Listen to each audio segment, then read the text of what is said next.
যশোর জেলায় অভয়নগর থানায় বাঁশবাড়ি গ্রামে আমরা এখন আছি। বাঁশবাড়ি দিঘির পাড়, এখনই সাঁতার হবে। আপনারা দেখবেন গ্রাম বাংলার চিরাচরিত যে প্রথা, সেই প্রথা মাফিক এখানে সাঁতার কাটবেন।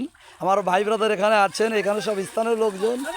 এই সাঁতারের দৃশ্য আপনারা দেখবেন। সাঁতার কেটে এই দিঘি প্রদক্ষিণ করবে। এই দেখেন শুরু হয়ে গেছে সাঁতার, শুরু হয়ে গেছে সাঁতার, শুরু হয়ে গেছে। আপনারা দেখছেন বাঁশবাড়ি দিঘিতে সাঁতার কাটছে স্থানীয় জনগণ লোকজন।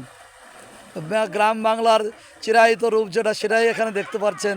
ওনারা নেমে গেলেন এই যে সাঁতার কাটতে,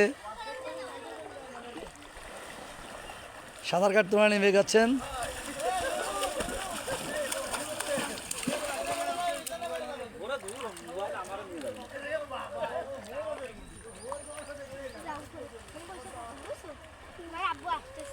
দিঘিটা দেখেন কত বড় দিঘি।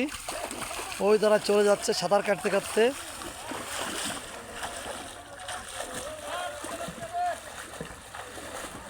আপনারা দেখছেন বাঁশবাড়ি দিঘিতে স্থানীয় জনগণ, স্থানীয় জনসাধারণ সাঁতার কাটছে প্রচণ্ড তাপদাহে।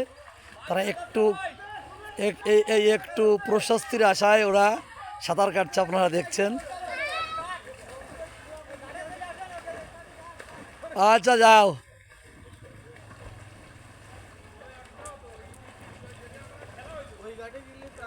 না আর ঘাটে যাবো না ভাই, আমরা একটু ব্যস্ত আছি। ওকে ওকে ওকে।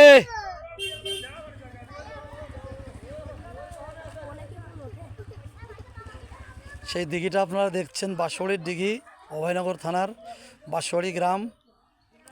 এখানে এই চৈত্রের মাসের এখানে মেলা হবে, সে মেলায় আপনারা আমন্ত্রিত। দেখেন অনেক বড় একটা দিঘি।